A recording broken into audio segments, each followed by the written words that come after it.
Good morning friends, आप सभी लोगों का स्वागत है मेरे ऑनलाइन चैनल में। दोस्तों, आज के सेशन में मैं आपको प्रोनाउन के एरर करेक्शन के कुछ क्वेश्चंस लेकर आया हूं।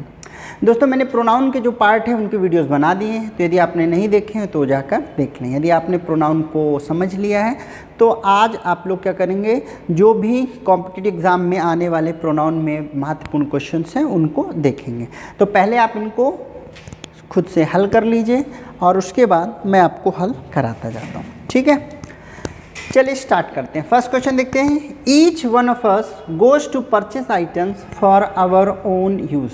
हम में से प्रत्येक व्यक्ति अपनी ज़रूरत के सामान लेने के लिए क्या करते हैं, हम लोग जाते हैं आइटम को परचेस करने के लिए, ठीक। तो देखिए, सॉल्व करते समय हम शुरू करते हैं और इसमें देखते हैं कि आपको एरर करेक्शन करते समय किन किन चीज़ों का ध्यान देना चाहिए। तो देखिए, जैसे ही हम पढ़ते ईच वन ऑफ अस, हम में से प्रत्येक, तो देखिए हमको देखते ही समझ में आना चाहिए ईच क्या है। ईच है डिस्ट्रीब्यूटिव प्रोनाउन। क्या है? Each distributive pronoun. और हमें पता होना चाहिए क्या नियम है। हमने बताया था डिस्ट्रीब्यूटिव प्रोनाउन हमेशा क्या होते हैं, सिंगुलर होते हैं। क्या होते हैं? डिस्ट्रीब्यूटिव प्रोनाउन हमेशा सिंगुलर होते हैं, है ना। अब देखिए, यदि सब्जेक्ट सिंगुलर है तो उसके रिगार्डिंग जो आपकी हेल्पिंग वर्ब है वो भी सिंगुलर होना चाहिए, और जो उसमें आने वाला पॉसेसिव फॉर्म है वह भी क्या होना चाहिए, सिंगुलर होना चाहिए, है ना। तो यदि आपका सब्जेक्ट क्या है, सब्जेक्ट है singular, it means helping verb भी क्या होनी चाहिए, सिंगुलर, और जो पॉसेसिव फॉर्म वहाँ पे इस्तेमाल होता है वह भी क्या होना चाहिए, सिंगुलर। तो आइए चेक करते हैं कैसी स्थिति है। हमने देख लिया ईच क्या है, ईच है सिंगुलर, ठीक है। चूँकि प्रेजेंट सिंपल में हेल्पिंग वर्ब तो होती नहीं है, तो यहाँ गोज है वर्ब के साथ एस, मतलब यह भी क्या है, सिंगुलर। तो ये भी सिंगुलर है, ये भी सिंगुलर है। और पॉसेसिव फॉर्म क्या होता है, माई है, योर है, आवर है, देयर है, ये क्या कहलाते हैं, पॉसेसिव फॉर्म। तो आपको पता है जो प्लूरल वाले पॉसेसिव फॉर्म है वो कौन कौन से हैं, आवर है और देयर है, जबकि सिंगुलर वाले कौन है, हिज है, हर है ना।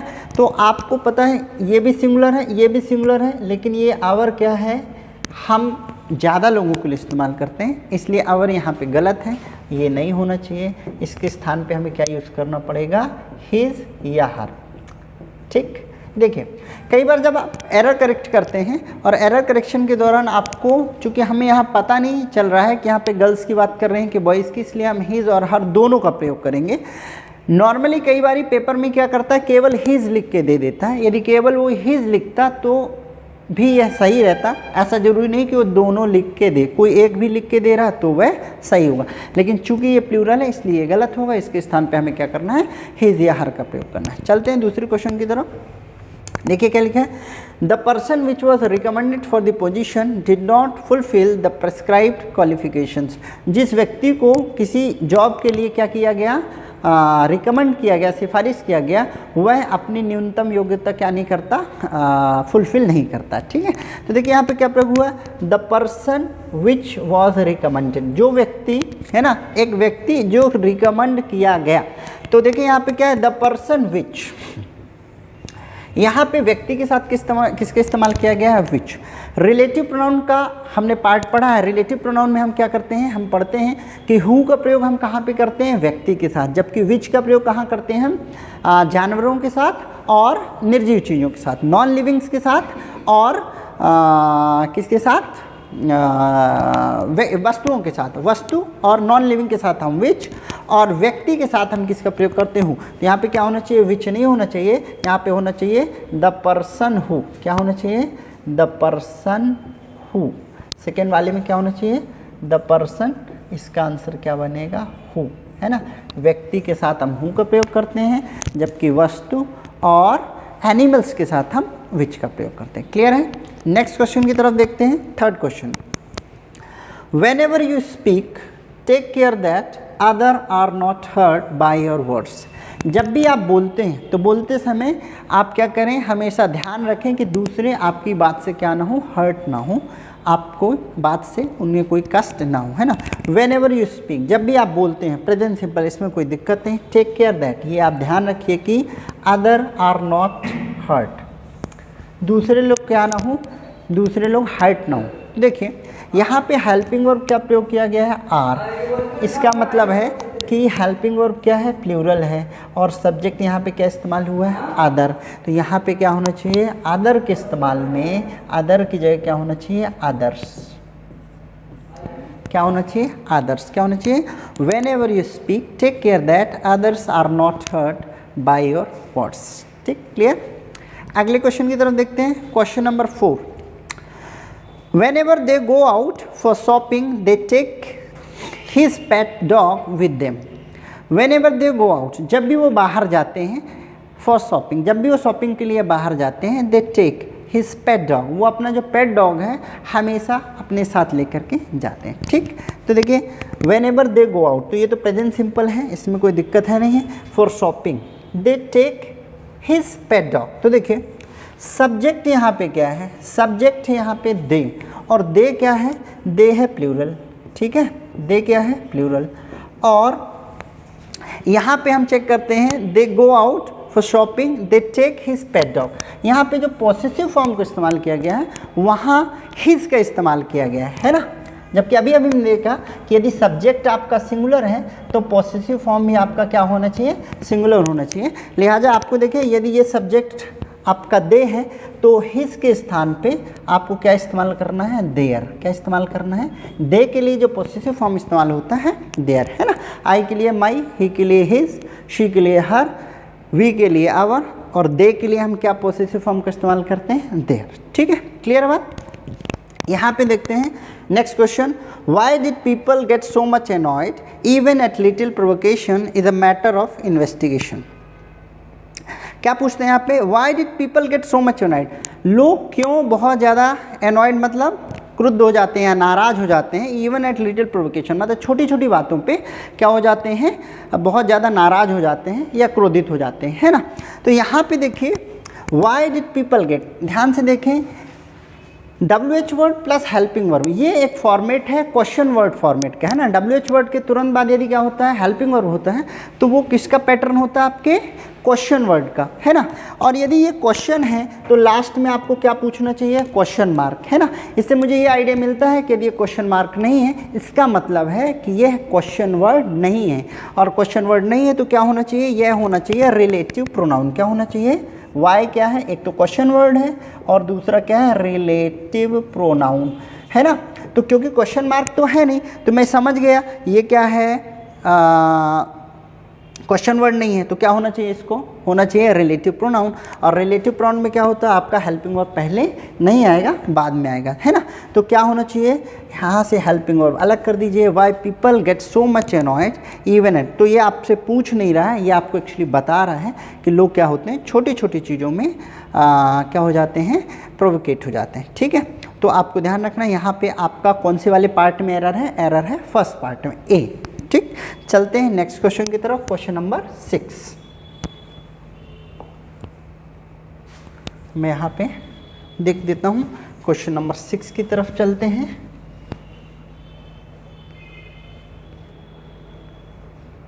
पहले आप स्वयं से इनको हल करते चलें, पीछे पीछे मैं आपको सॉल्व कराते चलता हूँ। क्वेश्चन नंबर 6 देखेंगे, You should inform your superiors about all those events who are directly related to your work.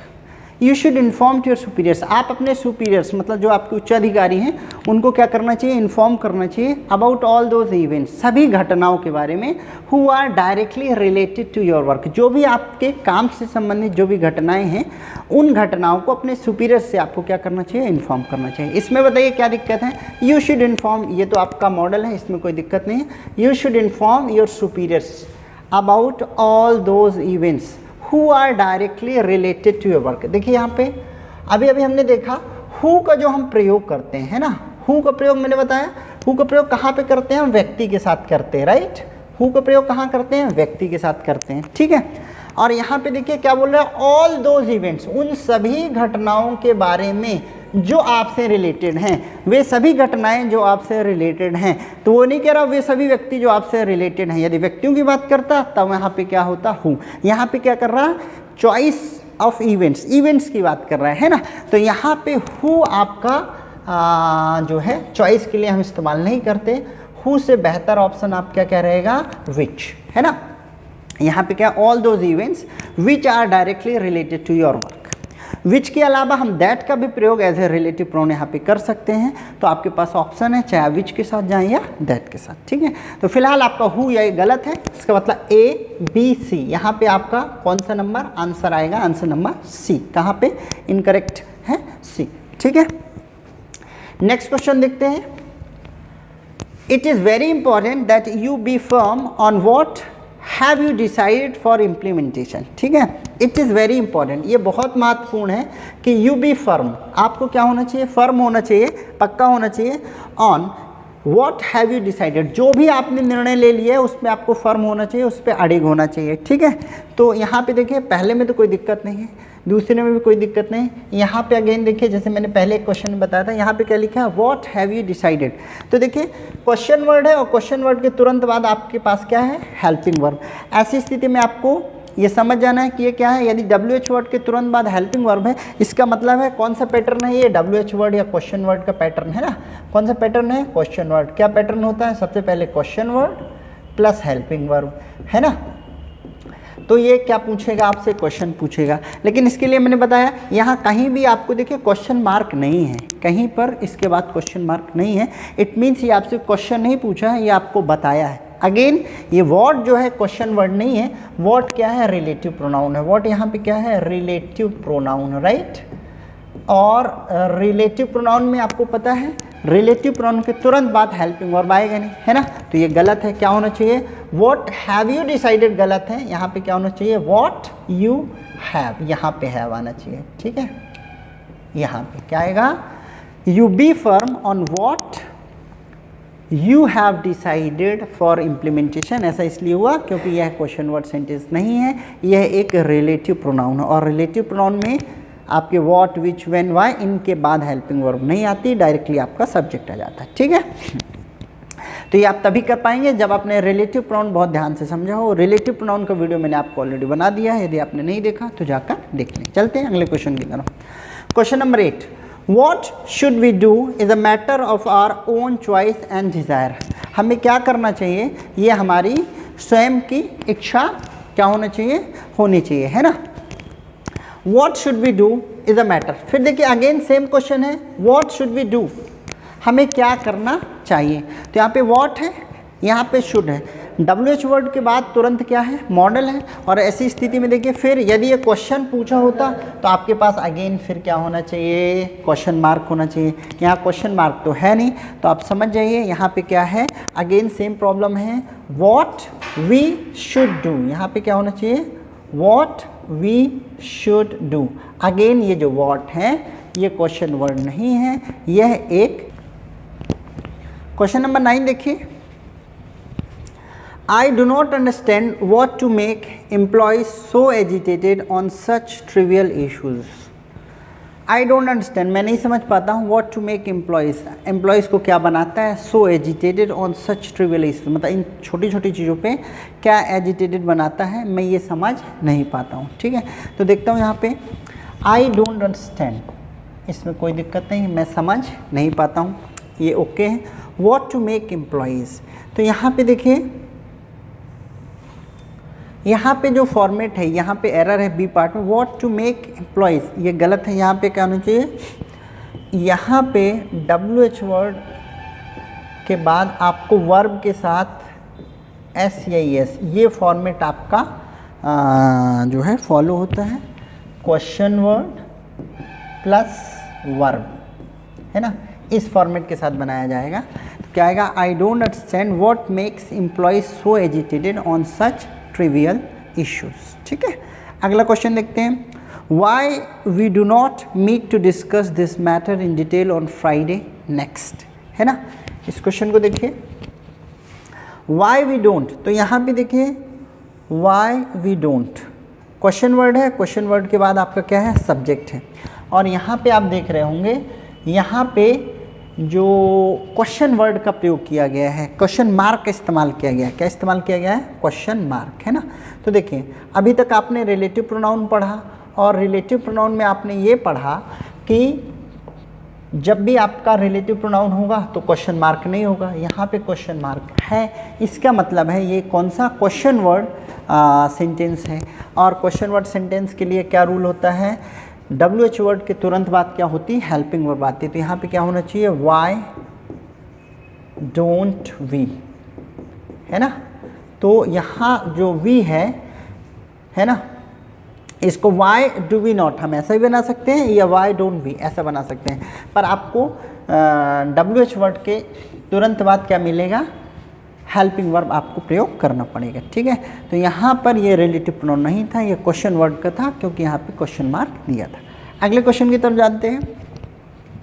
Anil was a painter whom we all thought would get a contract for that painting। देखिए, Anil was a painter whom, Anil ही वो painter था whom जिससे we all thought हमने सोचा। अब देखिए ये लाइन आपकी अननेसेसरी है, whom we all thought, Anil was a painter. अब ये जो वी ऑल थॉट, जैसे हम आई थिंक, आई गेट, इस तरीके से क्लॉजेज है वो ऐड कर देते हैं। यहाँ पे ये सेंटेंस फिलहाल यहाँ से आप अलग करिए और फिर देखिए क्या अर्थ यहाँ प्रोड्यूस करता है। Anil was a painter whom would get a contract, कहता है अनिल ही व्यक्ति था जिसको क्या मिलेगा, कॉन्ट्रैक्ट मिलेगा। अनिल ही व्यक्ति है जो, अनिल ही वो व्यक्ति है जो, यहाँ पे whom नहीं आना चाहिए, यहाँ पे क्या आना चाहिए, who।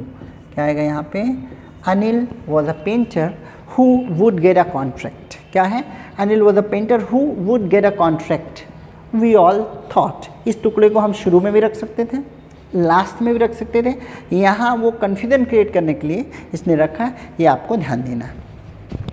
अगला क्वेश्चन लिखिए, what does matter most is the behaviour and not the polite conversation.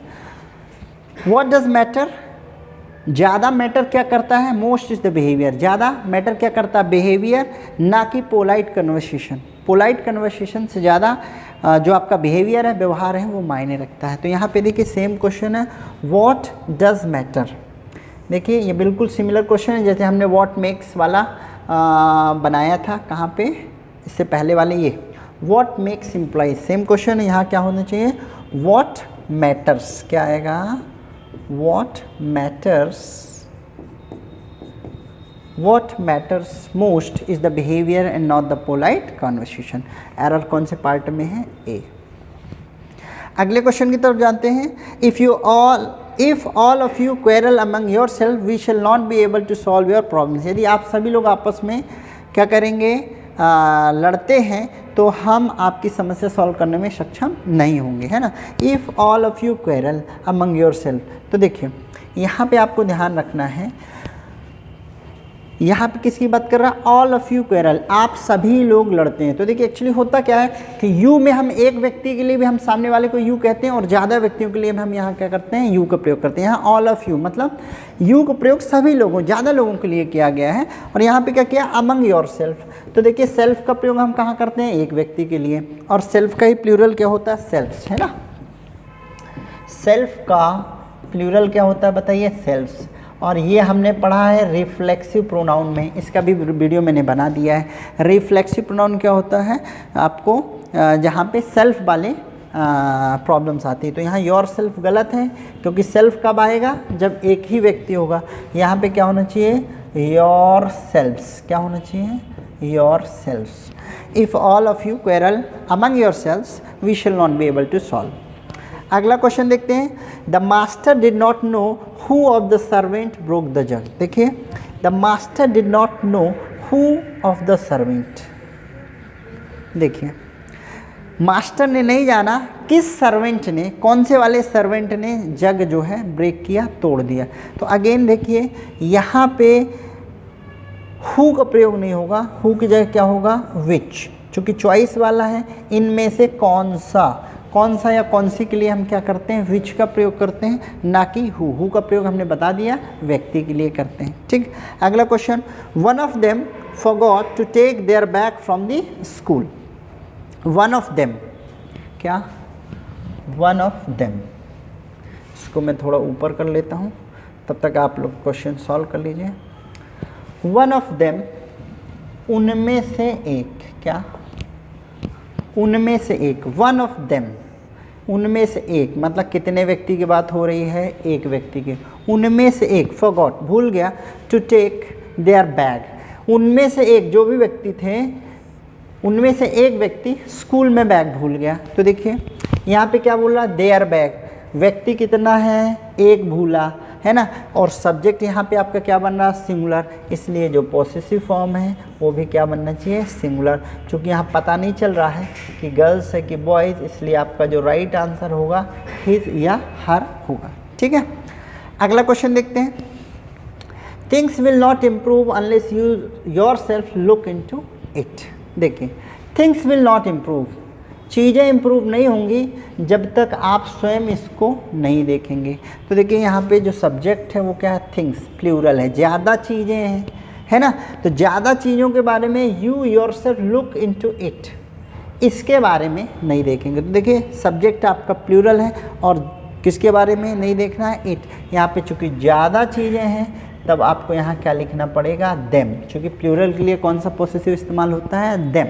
यदि ये सिंगुलर होता तब वहाँ पे हम सिंगुलर यूज़ करते। चूँकि यहाँ पे थिंग्स क्या है, प्लूरल, तो यहाँ पे क्या करना पड़ेगा, you yourself look into them.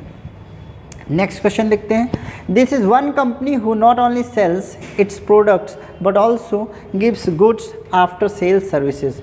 This is one company who, देखिए सेम क्वेश्चन है, this is one company who, this is one company who, company who, तो हु का प्रयोग किसके लिए किया गया है, कंपनी के लिए, है ना। तो आप ये समझिए कि हम कंपनी जो है वो सजीव तो है नहीं, तो हु यहाँ पे गलत आंसर है। कंपनी के लिए हम क्या यूज़ करेंगे, विच।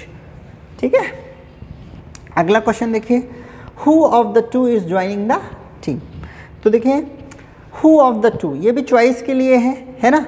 तो चॉइस के लिए फिर वही सेम क्वेश्चन यहाँ पे क्या होना चाहिए, विच ऑफ द टू, है ना, कौन सा। ऐसा चॉइस जब भी पूछते तो हम क्या करेंगे, विच का प्रयोग करते हैं, है ना। तो which of the two is joining the team, इनमें से कौन क्या कर रहा है, टीम को ज्वाइन कर रहा है। अगला देखिए। The boy whom you thought was an angel turns out to be a rough. ठीक है, यहाँ पे भी देखिए जैसे आपका सेम ऊपर क्वेश्चन था, है ना। The boy whom you thought was N, तो देखिए ये वाला टुकड़ा क्या है, आपको कन्फ्यूज़न क्रिएट करने के लिए यहाँ इसको अलग कर दीजिए। द बॉय हुम वॉज, द बॉय हुम वॉज, ऐसा गलत हो जाएगा, क्या होना चाहिए, द बॉय हु वॉज, है ना। तो यहाँ पे एम नहीं आएगा, क्या आएगा, the boy who was an angel turns out to be a rough. ठीक है, अगला क्वेश्चन देखिए। Myself in Ramanujan will take care of the function on Saturday. यहाँ पे देखिए ये आपका दो सब्जेक्ट, देखिए एंड से जुड़ा है, दो सब्जेक्ट हैं, माई सेल्फ एंड रामानुजम। तो ध्यान दीजिए, आपको हमने बताया है पर्सनल प्रोनाउन में यदि काम अच्छा हो रहा है तब आप जो सब्जेक्ट का क्रम रखते हैं, पहले सेकंड पर्सन इस्तेमाल होता है, फिर थर्ड पर्सन, फिर फर्स्ट पर्सन, है ना। तो देखिए सेकंड पर्सन क्या होता है, यू, है ना। सेकंड पर्सन कौन है, यू, और फर्स्ट पर्सन क्या है, आई और वी। बाकी जो हैं वो क्या कहलाते हैं, ही, शी, ये सारे क्या कहलाते हैं, किसी का नाम थर्ड पर्सन। तो देखिए यहाँ पे कौन सा फॉर्मेट यूज़ होना चाहिए, पहले सेकंड पर्सन, फिर थर्ड पर्सन, फिर फर्स्ट पर्सन। तो यहाँ पे कैसा इस्तेमाल हुआ, पहले फर्स्ट पर्सन हुआ है और फिर थर्ड पर्सन। तो देखिए पहले थर्ड है फिर फर्स्ट है ना। तो यहाँ पे क्या होना चाहिए, माई सेल्फ एंड रामानुजन नहीं होना चाहिए, यहाँ पे क्या होना चाहिए, रामानुजन एंड। देखिए दूसरी बात क्या है, कभी भी हम सेल्फ से सेंटेंस को शुरू नहीं करते, कभी भी सेल्फ से सेंटेंस की शुरुआत नहीं किया जाता। ये हमने रिफ्लेक्सिव प्रोनाउन में पढ़ा है ना। तो यहाँ दो गलतियाँ हैं, एक तो क्रम में भी डिसऑर्डर है, दूसरा माई सेल्फ नहीं होगा, एज ए सब्जेक्ट हम क्या करते हैं, आई के इस्तेमाल करेंगे। तो यहाँ क्या होना चाहिए, Ramanujam and I will take care of this function, the function on Saturday. तो दोस्तों आज का ये मेरा सेशन था। आशा करता हूँ कि आज का सेशन आपको पसंद आया होगा। यदि आपको मेरी क्लास पसंद आई हो तो आप प्लीज़ चैनल को सब्सक्राइब करें, लाइक करें, कमेंट करें। जय हिंद।